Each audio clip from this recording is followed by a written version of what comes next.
I got so much motherfucking design on right now. Break it down, bring it back, make it clap. I got 3 old thoughts, new block, where that day. Bitches on my line, and you know. Assalamualaikum warahmatullahi wabarakatuh. Perkenalkan, nama saya Muhammad Rahmat Al-Fatis dari Pendidikan Teknik Elektronika S1 angkatan 2023. Kali ini saya akan melakukan presentasi tugas mind mapping, yaitu materinya sistem satuan dalam pengukuran, konsep dasar tentang pengukuran dan kesalahan ukur, alat ukur listrik, kalibrasi alat ukur listrik, pengukuran komponen pasif. Berikut adalah materi ke-1. Materi ke-1 yaitu sistem satuan dalam pengukuran.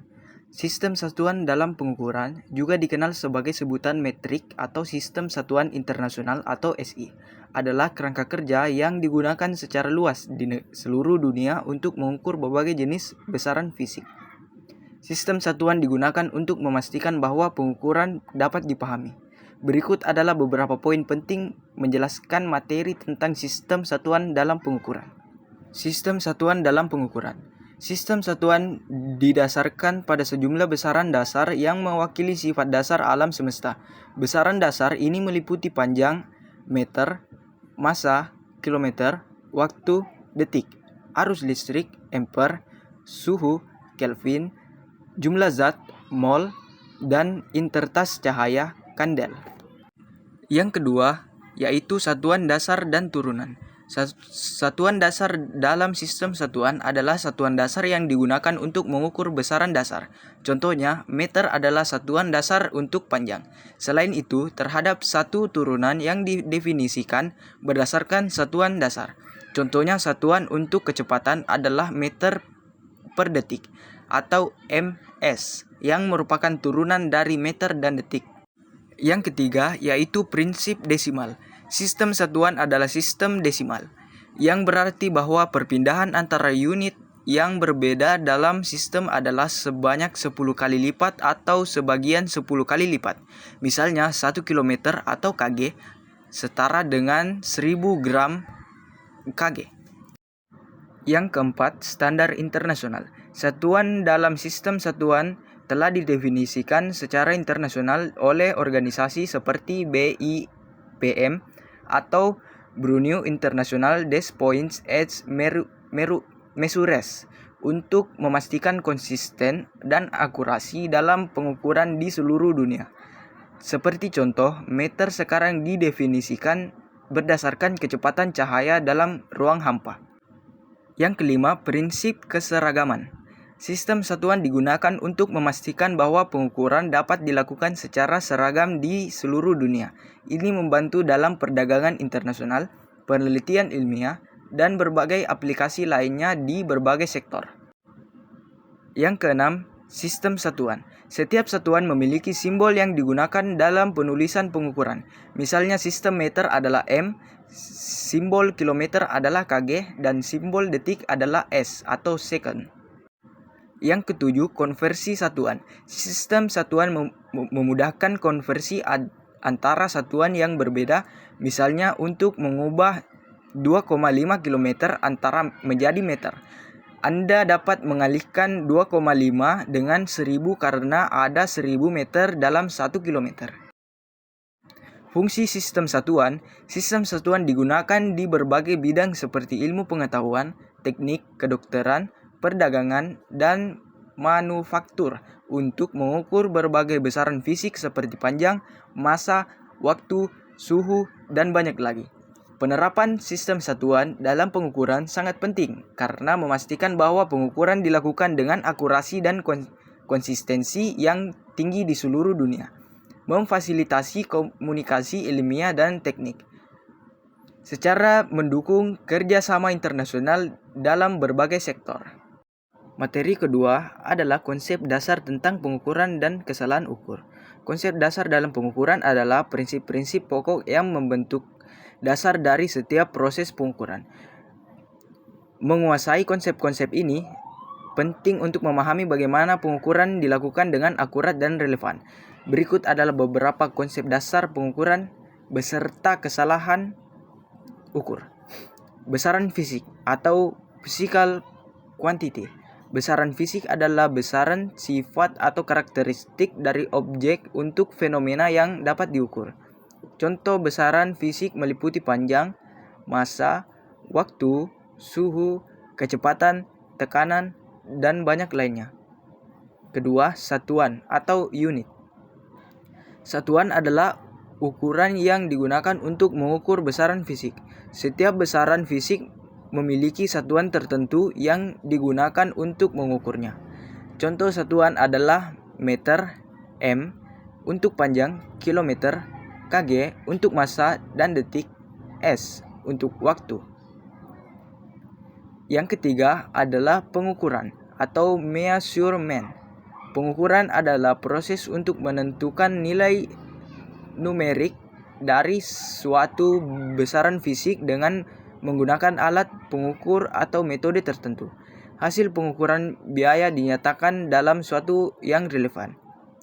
Keempat, akurasi atau accuracy.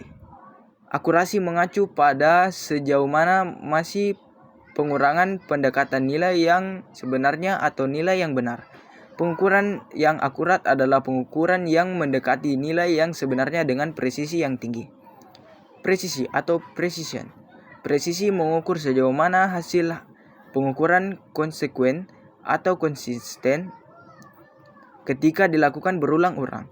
Presisi tidak selalu berarti hasil pengukuran tersebut akurat. Meskipun presisi tinggi, hasil pengukuran dapat masih memiliki kesalahan sistematik.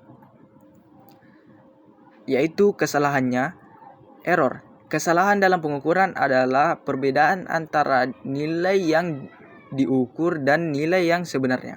Kesalahan dapat terjadi karena faktor manusia, alat ukur, dan faktor-faktor lingkungannya.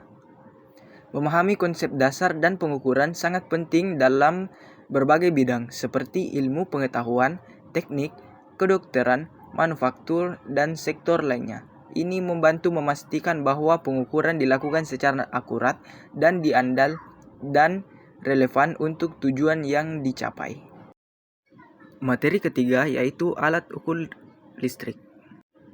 Alat ukur listrik adalah perangkat yang digunakan untuk mengukur berbagai parameter listrik dalam rangkaian listrik atau sistem listrik. Alat-alat ini sangat penting dalam berbagai aplikasi, termasuk pemeliharaan, desain, instalasi, dan analisis sistem listrik. Berikut adalah materi tentang alat ukur listrik.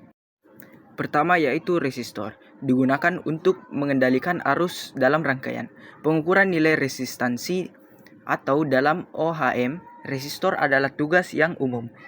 Ini dapat dilakukan dengan menggunakan OHM meter atau multimeter. Nilai resistansi bisa berfluktuasi tergantung pada temperatur. Jadi pengukuran seringkali dilakukan pada suhu yang diketahui. Yang kedua, kapasitor. Kapasitor menyimpan muatan listrik. Pengurasan kapasitansi atau dalam FRET.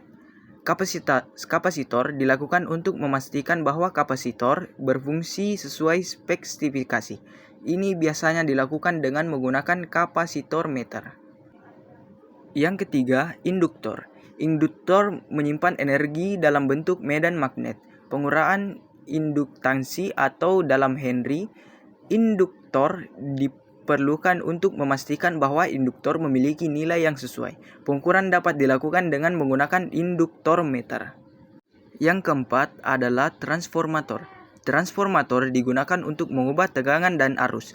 Pengukuran berbagai parameter seperti radio transformator, kerugian daya, dan impedansi adalah penting dalam aplikasi transformator. Yang kelima, oskiloskop. Oskiloskop adalah yang digunakan untuk mengamati sinyal listrik dalam domain waktu. Ini memerlukan Anda untuk melihat gelombang dan bentuk sinyal, serta menganalisis sifat-sifat sinyal seperti frekuensi, amplitudo, dan fase. Tang ampere. Tang ampere adalah alat yang digunakan untuk menguras atau mengukur arus listrik tanpa harus memutuskan sirkuit. Ini memerlukan Anda untuk mengukur alat secara non-invasif dengan menggenggam kabel pengantar di sekitar kawat yang membawa arus. Yang ketujuh yaitu voltmeter. Voltmeter adalah alat yang digunakan untuk mengukur tegangan listrik dalam rangkaian. Ini dapat digunakan untuk mengukur tegangan AC atau arus bolak-balik dan DC atau arus searah, tergantung pada sejenis voltmeter yang digunakan.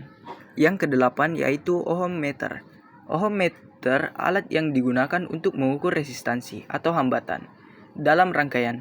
Ini membantu menentukan nilai resistansi dari resistor atau komponen pasif lainnya. Yang kesembilan, wattmeter. Wattmeter adalah alat yang digunakan untuk mengukur daya listrik dalam watt. Ini adalah alat penting dalam mengukur daya konsumsi energi pada perangkat elektronik dan listrik. Pemahaman tentang jenis alat ukur listrik dan penggunaan yang tepat dari masing-masing alat ini penting untuk mengukur, menganalisis, dan memelihara sistem listrik dengan akurat dan efisien. Materi keempat yaitu kalibrasi alat ukur listrik.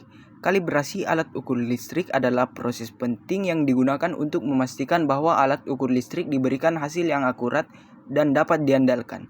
Kalibrasi adalah langkah kritis yang memastikan keandalan pengukuran dan berbagai aplikasi, termasuk ilmu pengetahuan, industri, dan lingkungan. Berikut adalah materi tentang kalibrasi alat ukur listrik. 1. Tujuan kalibrasi. Tujuan utama dari kalibrasi alat ukur listrik adalah untuk memastikan bahwa alat pengukuran memberikan hasil yang akurat, konsisten, dan dapat diandalkan. Hasil pengukuran yang akurat sangat penting dalam berbagai konteks, seperti pengujian produk, pemantauan lingkungan, dan riset ilmiah. Yang kedua, standar kalibrasi. Dalam proses kalibrasi, alat pengukuran dibandingkan dengan standar kalibrasi yang telah ditetapkan. Standar kalibrasi adalah alat pengukur dengan ketelitian yang sangat tinggi dan nilai yang ditentukan dengan pasti. Contoh standar kalibrasi dalam alat ukur listrik termasuk resistor presisi, generator sinyal kalibrasi, atau perangkat kalibrasi tegangan dan arus. Yang ketiga, proses kalibrasi. Proses kalibrasi melibatkan beberapa langkah penting, yaitu A. Alat ukur diuji dengan menggunakan standar kalibrasi yang memiliki tingkat ketelitian yang tinggi. B. Hasil pengukuran alat ukur dibandingkan dengan nilai yang sebenarnya dari standar kalibrasi. C. Jika ada perbedaan atau kesalahan tersebut dicatat dan dianalisis. Yang keempat, koneksi dan penyesuaian. Jika hasil kalibrasi menunjukkan bahwa alat ukur memiliki kesalahan sistematik yang signifikan, langkah-langkah koreksi yang menyesuaikan dapat dilakukan untuk memperbaiki alat ukur tersebut. Hasil ini dapat melibatkan penyesuaian parameter alat ukur berdasarkan perbedaan yang ditemukan selama kalibrasi. Yang kelima, sertifikat kalibrasi. Setelah proses kalibrasi selesai, alat ukur biasanya diberikan sertifikat kalibrasi. Sertifikat ini mencatat informasi tentang alat yang diuji, hasil kalibrasi, tanggal kalibrasi, dan informasi yang relevan. Sertifikat ini sering digunakan berbagai bukti bahwa alat tersebut dikalibrasi dengan baik. Yang keenam, keterbatasan kalibrasi. Meskipun kalibrasi sangat penting, perlu diingatkan bahwa setiap alat ukur memiliki keterbatasan dan ketidakpastian tertentu. Ini harus diperhitungkan ketika menginterpretasikan hasil pengukuran. Yang ketujuh, keuntungan kalibrasi. Kalibrasi membantu memastikan bahwa alat ukur memberikan hasil yang konsisten, akurat, dan hasil diandalkan. Hal ini penting dalam pengukuran ilmiah, pengendalian kualitas dalam industri, dan kesehatan publik. Yang kedelapan, lingkungan kalibrasi. Proses kalibrasi harus dilakukan dalam lingkungan yang terkendali dalam suhu, kelembapan, dan kondisi lingkungan lainnya yang dapat memengaruhi hasil kalibrasi. Pada dasarnya, kalibrasi alat ukur listrik adalah langkah penting untuk menjaga akurasi keandalan pengukuran. Ini berlaku untuk berbagai jenis alat ukur listrik seperti multimeter, oskiloskop, wattmeter, dan berbagai alat ukur lainnya. Kalibrasi membantu mendukung aplikasi ilmiah, industri, dan teknik yang mengandalkan data akurat yang dalam sistem listrik dan elektronik. Materi kelima yaitu materi terakhir, pengukuran komponen pasif. Pengukuran komponen pasif adalah proses untuk menentukan karakteristik dari komponen elektronik pasif seperti resistor, kapasitor, dan induktor. Komponen-komponen ini adalah elemen dasar dalam perancangan sirkuit elektronik dan penting untuk memahami untuk mengukur nilai-nilai mereka dengan akurat. Berikut adalah materi-materi pengukuran komponen pasif. Yang pertama, pengukuran resistor. Resistor adalah komponen yang digunakan untuk mengatur arus dalam rangkaian. Pengukuran nilai resistansi resistor adalah tugas untuk umum dalam pengukuran komponen pasif. Ini dapat dilakukan dengan menggunakan alat pengukuran resistansi seperti ohmmeter atau multimeter. Langkah-langkahnya termasuk A. Pastikan resistor tidak terhubung dengan sirkuit. B. Sambungkan porot alat pengukur resistansi kedua ujung resistor. C. Baca nilai resistansi yang ditampilkan pada layar alat. Yang kedua, pengukuran kapasitor. Kapasitor digunakan untuk menyimpan muatan listrik. Pengukuran kapasitansi kapasitor dilakukan untuk memeriksa apakah kapasitor bekerja sesuai spesifikasi. Ini dilakukan dengan menggunakan kapasitor meter. Langkah-langkahnya adalah A. Pastikan kapasitor tidak terisi muatan. B. Sambungkan porot kapasitor kedua ujung kapasitor. C. Bagaimana nilai kapasitansi yang ditampilkan pada layar alat. Yang ketiga, pengukuran induktor. Induktor adalah untuk menyimpan energi dalam bentuk medan magnet. Pengukuran nilai induktor adalah langkah yang penting dan memeriksa kualitas dan karakteristik induktor. Ini dilakukan dengan menggunakan induktor meter. Langkah-langkahnya adalah pastikan induktor tidak terhubung dengan sirkuit yang mengalir arus. Sambungkan porot induk meter kedua ujung induktor. Baca nilai induktansi yang ditampilkan pada layar alat. Yang keempat, toleransi komponen. Komponen pasif sering memiliki toleransi yang menunjukkan sejauh mana nilai komponen bisa bervariasi dengan nilai nominalnya. Toleransi biasanya mencetak pada badan komponen, misalnya resistor dengan nilai 100 ohm, dan toleransi 5% biasanya memiliki nilai resistansi antara 95 ohm sehingga 105 ohm. Yang kelima, faktor kualitas dan damping. Beberapa komponen pasif seperti kapasitor atau induktor mungkin memiliki faktor kualitas atau faktor damping yang perlu diukur untuk mengevaluasi kualitas dan performa dalam rangkaian. Yang keenam, perawatan dan perlindungan komponen. Saat melakukan pengukuran komponen pasif, perlu diperhatikan perawat dan perlindungan komponen untuk mencegah kerusakan atau perubahan karakteristik yang tidak diinginkan. Pengukuran komponen pasif adalah langkah penting untuk merancang, memelihara, dan memecah masalah sirkuit elektronik. Hasil pengukuran yang akurat membantu memastikan kinerja yang diinginkan dari peralatan elektronik dan rangkaian listrik. Sampai sini saja penjelasan UTS, Sistem Alat Ukur dan Pengukuran Elektronika dari saya. Saya atas nama Muhammad Rahmat Al-Fatis dari Pendidikan Teknik Elektronika S1, pamit undur diri. Terima kasih telah mendengarkan. Wassalamualaikum warahmatullahi wabarakatuh.